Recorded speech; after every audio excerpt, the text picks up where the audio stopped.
14 news కి స్వాగతం. Bulletin లో ముందుగా హెడ్లైన్స్ చూద్దాం. సింగరేణి తెలంగాణకు కొంగు బంగారం. సింగరేణి కార్మికులకు ట్యాక్స్ మినహాయింపునివ్వాలి. ఎమ్మెల్సీ కవిత డిమాండ్.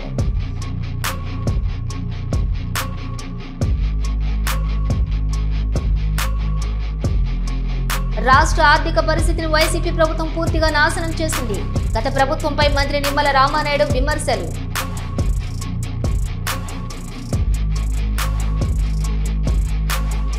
కూటమి ప్రభుత్వం ప్రజాస్వామ్యాన్ని అపహాస్యం చేస్తోంది. మాజీ మంత్రి వెల్లంపల్లి శ్రీనివాస్.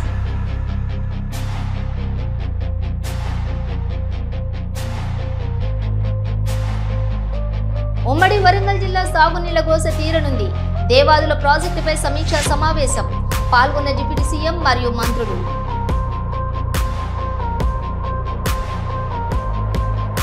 రాష్ట్ర ఎన్నికల కమిషనర్ కార్యాలయం దగ్గర వైసీపీ నేతలకి పబ్లిక్ కి మధ్య వాగ్వాదం నడిచింది.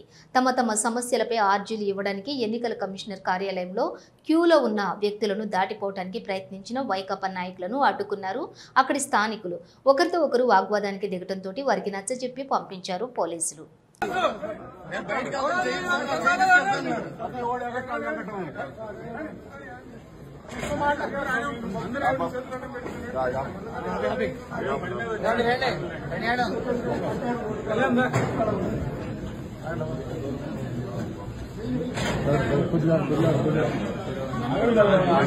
నిన్న తాచేపల్లిలో ఒక ఇంటర్ విద్యార్థిపై జరిగిన అఘాయిత్యాన్ని తీవ్రంగా ఖండిస్తున్నామని, ఇంటర్ విద్యార్థిపై సీనియర్ విద్యార్థులు అమానుషంగా కొట్టడంపై చర్యలు తీసుకోవాలని కోరారు మాజీ ఎమ్మెల్యే కాసు మహేష్ రెడ్డి. ఇటువంటి ఘటనలు మళ్లీ పునరావృతం కాకుండా ప్రభుత్వం చర్యలు తీసుకోవాలని, ఎందుకంటే విద్యాశాఖ మంత్రి లోకేష్ ఆయన శాఖ తప్పితే మిగతా అన్ని శాఖలు చూస్తున్నారు, కానీ ఆయన మంత్రిగా ఉన్న శాఖలో మాత్రం ఏం జరుగుతుందో కూడా ఎవరికీ అర్థం కావట్లేదని విమర్శించారు కాసు మహేష్ రెడ్డి. నిన్న దాచేపల్లిలో ఒక ఇంటర్ విద్యార్థిపై జరిగిన అఘాయిత్యాన్ని తీవ్రంగా ఖండిస్తున్నాం.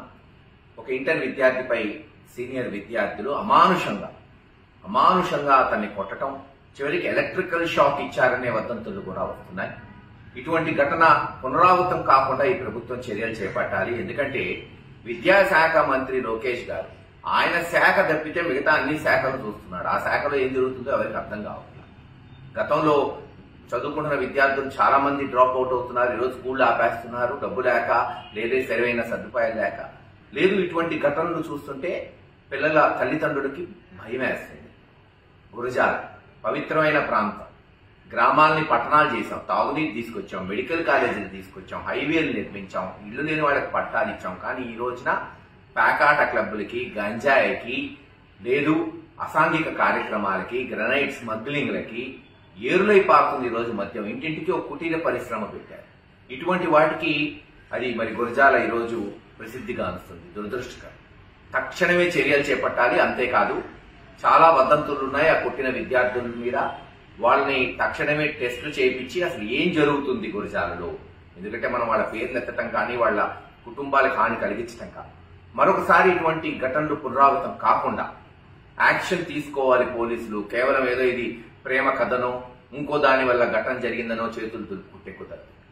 దయచేసి పోలీసులు కఠినంగా వ్యవహరించాలి. ఎందుకంటే ఈరోజు చూస్తున్నాం పోలీసు వ్యవస్థ అంటే అక్కడున్న సగం మంది సిఐలు, ఎస్ఐలు కేవలం తెలుగుదేశం నాయకులకి వంట పాడే వాళ్ళు చెప్తే పనికొచ్చేటట్టు కనపడట్లా. అందుకే నికాసైన పోలీసు ఉంటే లా అండ్ ఆర్డర్ ని మరి చట్టపరంగా చర్యలు చేపడితే భయం ఉంటుంది ప్రజల్లో. ఇటువంటి ఘటనలు పునరావృతం కావు. గతంలో కూడా వైఎస్ఆర్సీపీ ప్రభుత్వం ఉన్నప్పుడు కూడా వైఎస్ఆర్సీపీ కొంతమంది నాయకులు ఒక బీసీ డాక్టర్ మీద దాడి చేస్తే వెంటనే 307 పెట్టి వాళ్ళని అరెస్ట్ చేయించారు. లా అండ్ ఆర్డర్ కంట్రోల్ తీసుకొచ్చాం. ఎవరనేది కాదు ఈరోజు నాయకులు చూడాల్సింది. ఎవరు తప్పు చేసినా, ఏ పార్టీ వాళ్ళు చేసినా కఠినంగా ఉంటే ఇటువంటి ఘటనలు పునరావృతం కావు. రాష్ట్ర ఆర్థిక పరిస్థితిని వైసీపీ ప్రభుత్వం పూర్తిగా నాశనం చేసిందని, కూటమి ప్రభుత్వం రాష్ట్ర ఆర్థిక పరిస్థితిని చక్కబెడుతూ సంక్షేమ పథకాలను ప్రజలకు అందించి ఆదుకుంటున్నాడని అన్నారు మంత్రి నిమ్మల రామానాయుడు. పాలకొల్లు నియోజకవర్గంలో పేద మధ్యతరగతి వర్గాలకు ముఖ్యమంత్రి సహాయ నిధి నుంచి ఒకే రోజు 34 మందికి 22.39 లక్షల చెక్కులు మంత్రి రామానాయుడు మరియు కూటమి నాయకులు అందజేశారు. ఈ రోజు మన పాలకొల్లు నియోజకవర్గంలో ముఖ్యమంత్రి సహాయ నిధి నుంచి 34 మందికి 21,39,000 రూపాయలు అందుకున్నటువంటి లబ్ధిదారులందరూ కూడా పూర్తి ఆయుర ఆరోగ్యాలతో నిండు నూరేళ్లు కూడా ఆనందోత్సాహాలతో మీరందరూ కూడా జీవించాలని మనస్ఫూర్తిగా ఈ రాష్ట్ర ముఖ్యమంత్రి చంద్రబాబు నాయుడు గారి దగ్గర నుండి మన గ్రామ తెలుగుదేశం జనసేన బీజేపీ కార్యకర్త వరకు కూడా మేమందరం కూడా మనస్ఫూర్తిగా కోరుకుంటూ ఉన్నాం. సో మీకు అందిస్తూ ఉందని అంటే మరి వేళ ఈ ప్రభుత్వం పేదల పట్ల మీ ఆరోగ్యం పట్ల ఎంత శ్రద్ధ కనపరుస్తుంది అనే దానికి ఇదే ఒక ఉదాహరణ విషయాన్ని సందర్భంగా తెలియజేస్తూ ఉన్నాం. ఎందుకు ఈ మాట చెప్తున్నా అంటే గతంలో కూడా చూశారు ప్రభుత్వాన్ని మీరు 5 సంవత్సరాల వాళ్ళ ప్రభుత్వంలో ఎప్పుడైనా ఇట్లా 10 మందిని కూర్చోబెట్టి సీఎంఆర్ఎఫ్ ఇచ్చినటువంటి పరిస్థితి లేదు. ఒక సీఎంఆర్ఎఫ్ ఇస్తే దాన్ని 6 నెలలు చక్రం కింద తిప్పేవారు. అటువంటి పరిస్థితి అంటే 100 మంది అప్లై చేస్తే ఒక్కటో 6 ఇచ్చి చేతులు దుక్కునేటువంటి పరిస్థితి. సీఎంఆర్ఎఫ్ అప్లికేషన్ మీరు కష్టపడి వాళ్ళ వైఎస్ఆర్సీపీ కార్యాలయాలు ఇస్తే ఆ ఇన్ఛార్జి ఖాళీ చేసినప్పుడల్లా మీరు పెట్టిన అప్లికేషన్లన్నీ కూడా ఆ ఖాళీగా ఏదైతే బిల్డింగ్ లోనే ఇక్కడే ఉండిపోయాయి. మళ్ళీ వాటిని పాపం తుడిసేవాళ్ళు మళ్ళీ ఆ కాలగొట్ల మీద బోదుగొట్ల మీద వాటి మీద పోయి మీరు ఇచ్చేటువంటి అప్లికేషన్ అటువంటి పరిస్థితి గతంలో. కానీ ఈరోజు అటువంటి స్థితి లేకుండా వారం ఈరోజు ఆదివారం గత ఆదివారమే దగ్గర 72 లక్షల రూపాయలు ఇచ్చింది. అంతకుముందు ఆదివారం 62 లక్షల రూపాయలు ఇచ్చింది.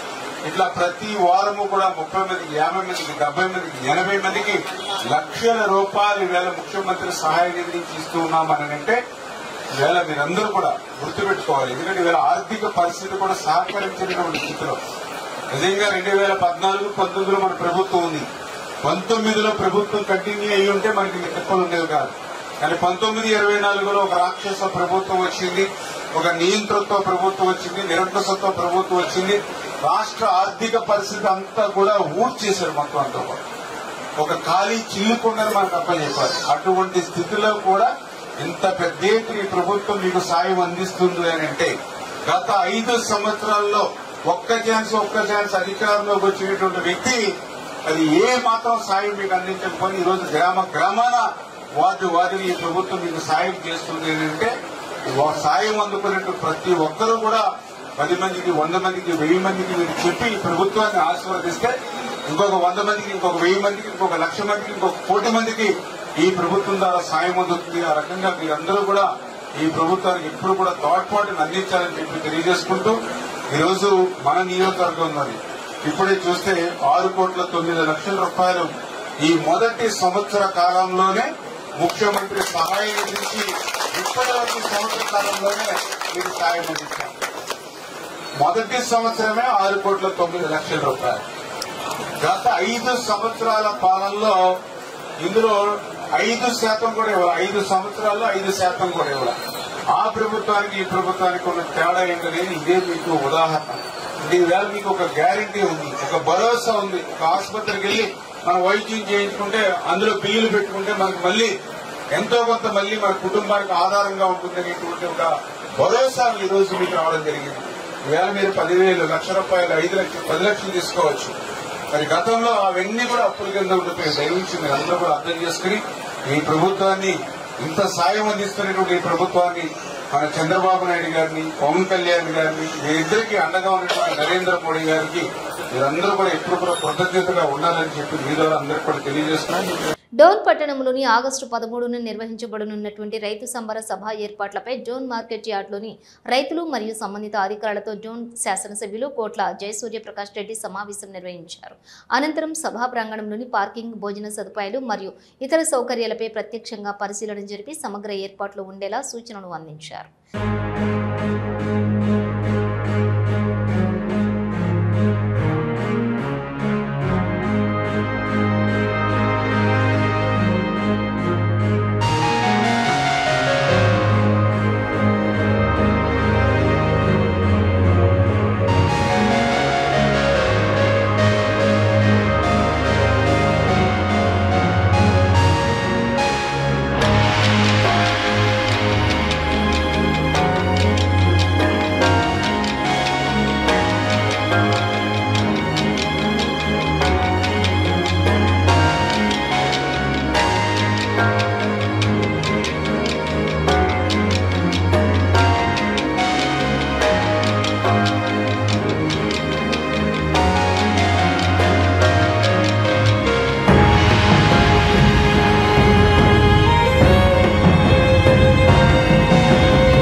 రాజీవ్ గాంధీ సివిల్స్ అభయహస్తంలోని చెక్కుల పంపిణీ కార్యక్రమానికి హాజరయ్యారు deputy CM Mallu Bhatti Vikramarka. Civils mains కొరకు సిద్ధమవుతున్నటువంటి వారికి ఆర్థికంగా ఆదుకోవడానికి చేసే ప్రయత్నంలో భాగంగా రాజీవ్ గాంధీ సివిల్స్ అభయహస్తం కార్యక్రమం చేపట్టినట్లుగా చెప్పారు డిప్యూటీ సీఎం భట్టి విక్రమార్క. అట్లాగే సింగరేణి డైరెక్టర్ పా గౌతమ్ గారికి, మిగతా డైరెక్టర్లందరికీ, ముఖ్యంగా యూపీఎస్సీ పరీక్షల్లో ఉత్తీర్ణులై ప్రజలకు సేవ చేయటం కోసం తర్ఫీదు పొందుతున్నటువంటి సివిల్ తెలుగు రాష్ట్రాల నుంచి సెలెక్ట్ అయినటువంటి వారందరికీ ముందుగా నా హృదయపూర్వకమైనటువంటి అభినందనలు తెలియజేస్తూ ఉన్నాను. అట్లాగే ఈ రాష్ట్రం నుంచి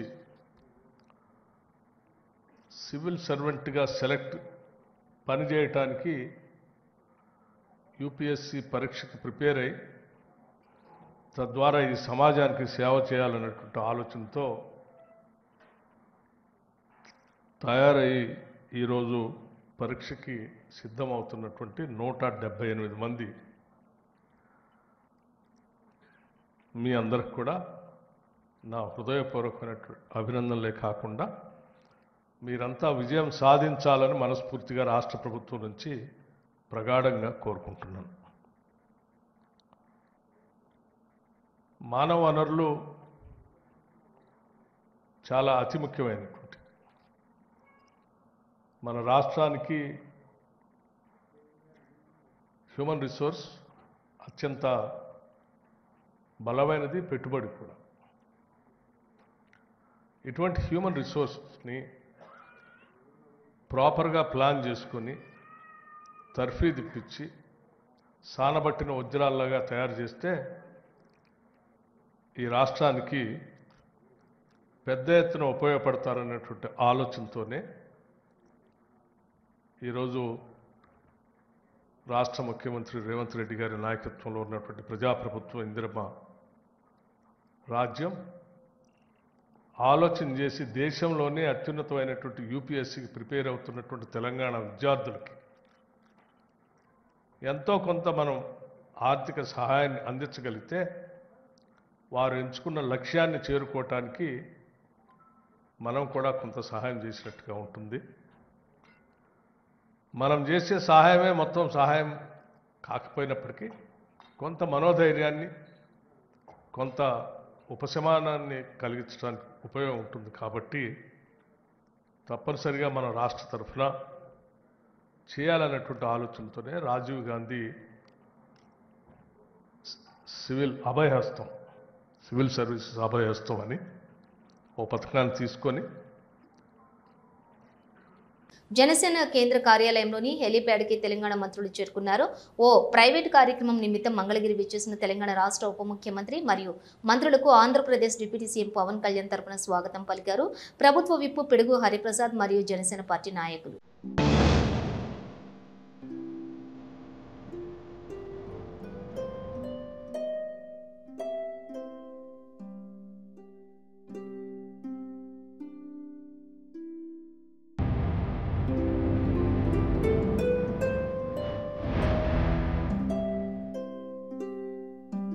HMS general secretary Riyaz Ahmed, Singareni Jagruthi HMS నాయకులతోటి ఎమ్మెల్సీ కల్వకుంట్ల కవిత సమావేశమయ్యారు. ఈ సందర్భంగా ఎమ్మెల్సీ కవిత మాట్లాడుతూ సింగరేణి తెలంగాణకు కొంగు బంగారం అని, సింగరేణి తెలంగాణకు ప్రకృతి ఇచ్చినటువంటి వరమని, ఉమ్మడి ఏపీలో తెలంగాణ అనుభవించిన కరువు అందరికీ తెలుసు. తెలంగాణ ఏర్పడిన తర్వాత నేడు సింగరేణి ఏరియా మినీ ఇండియాగా మారిందని అన్నారు కవిత.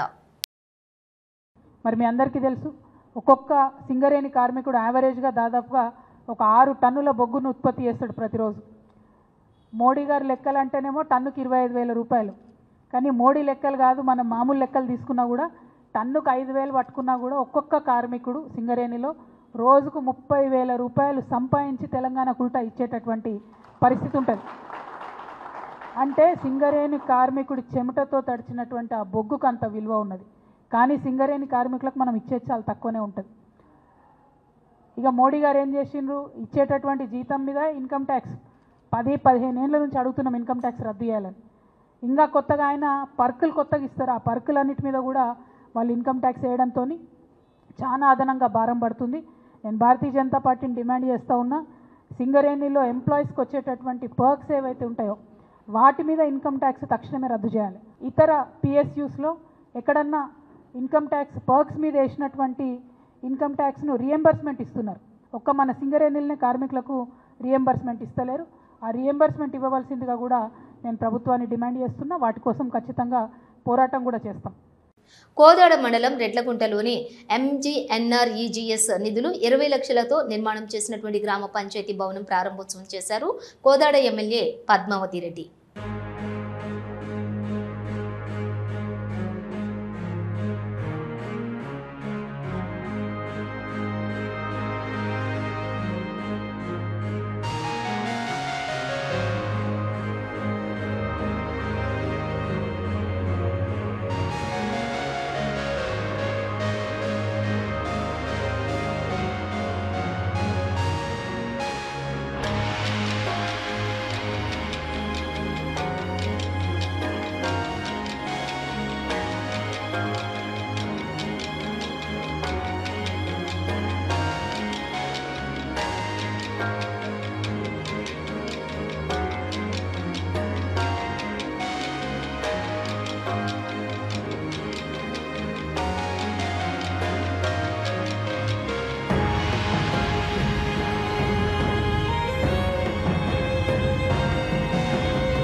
ఉమ్మడి వరంగల్ జిల్లా సాగునీళ్ల గోస తీరనుందని అన్నారు మంత్రి ధనసరి సీతక్క.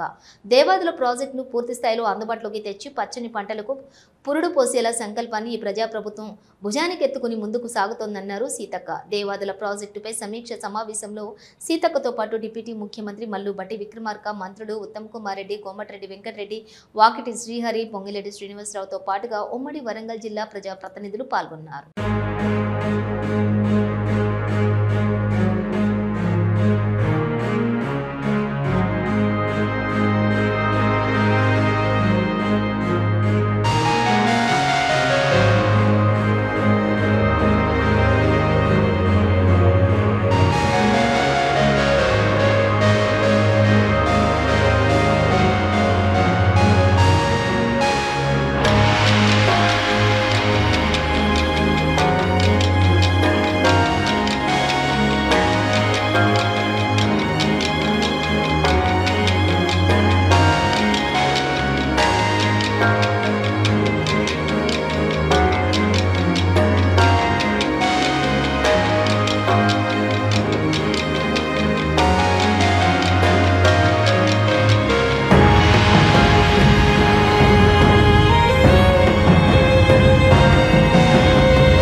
మాజీ మంత్రి YSRCP PSC member Vellampalli Srinivas media సమావేశం నిర్వహించారు.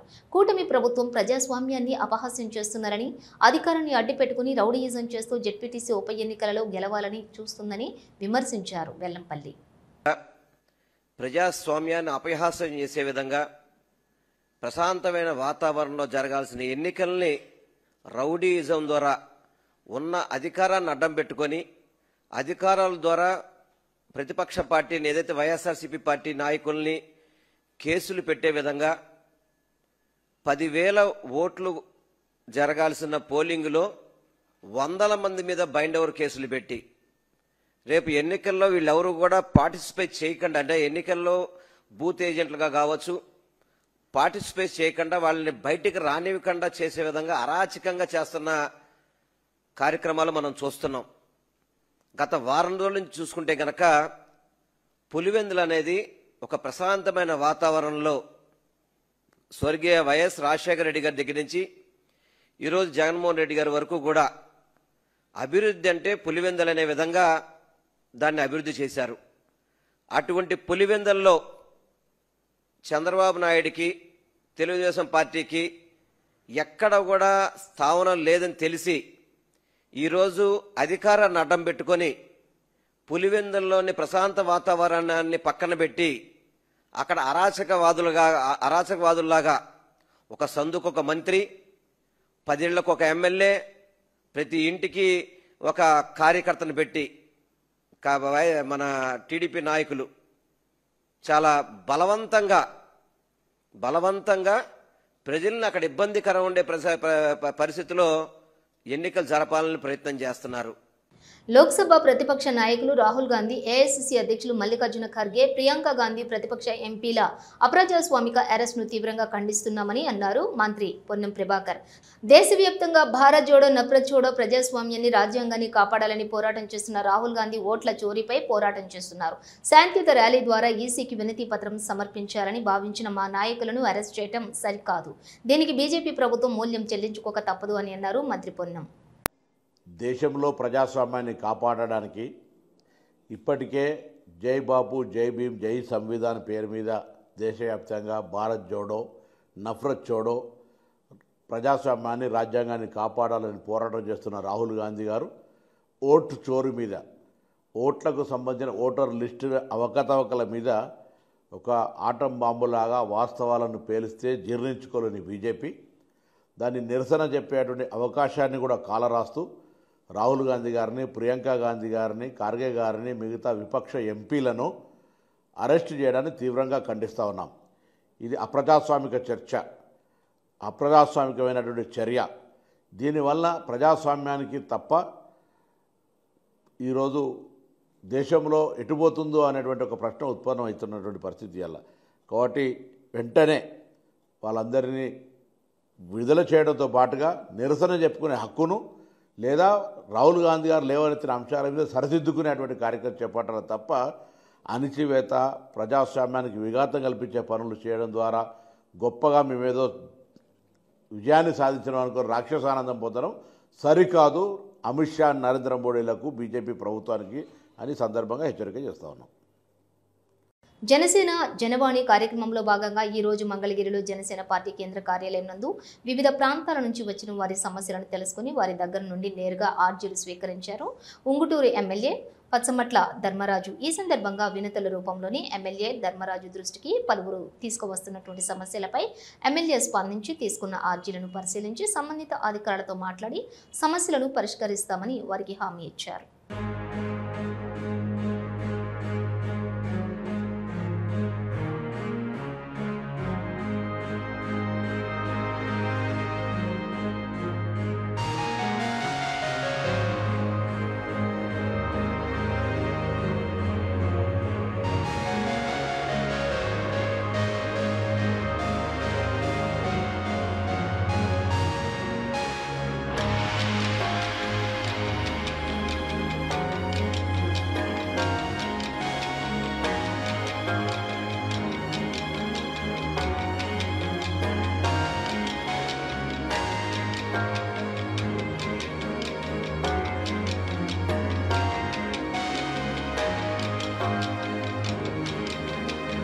ప్రజావాణిలో గోడు చెప్పుకునేందుకు వచ్చిన దివ్యాంగుడిని కలెక్టర్ ఎదుటి వీల్ చైర్ నుంచి కింద పడేసి లాక్కెళ్లడం అత్యంత దుర్మార్గమని, ఈ ఘటనకు బాధ్యుడైన కానిస్టేబుల్పై కఠిన చర్యలు తీసుకోవాలని, తన కళ్లెదుటి ఇంతటి దారుణం జరుగుతున్నా స్పందించని జగిత్యాల కలెక్టర్పై చర్యలు తీసుకోవాలని డిమాండ్ చేస్తున్నాను అంటూ ఎక్స్ వేదికగా పోస్ట్ చేశారు ఎమ్మెల్సీ కవిత. ప్రజాపాలన అంటే ఇదేనా అని ప్రయాణించారు ఆమె.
ఇవి బులెటిన్ విశేషాలు. మరో బులెటిన్తో మళ్ళీ కలుద్దాం. అంతవరకు చూస్తూనే ఉండండి న్యూస్.